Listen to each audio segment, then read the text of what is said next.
buddies! Ngayon, samahan niyo akong tuklasin ang isa sa pinaka-underrated na isla sa Pilipinas, ang Catanduanes sa Bicol. Ang Catanduanes ay probinsyang nasa silangang baybayin ng Luzon at nakaharap ng direkta sa Pacific Ocean. At dahil na rin sa lokasyon nito, madalas ito ang unang dinadaanan ng mga bagyo, na siya namang naging rason para mabansagan itong Land of the Howling Winds. Maituturing itong isang hiyas ng Bicol.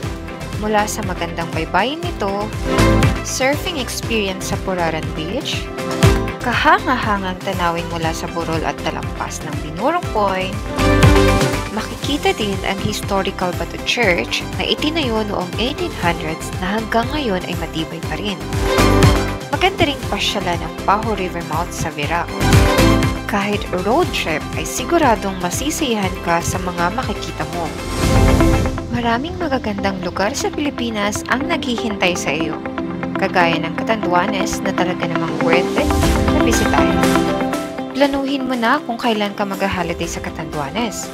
Tiyak, mabibighani ka sa natural nitong ganda.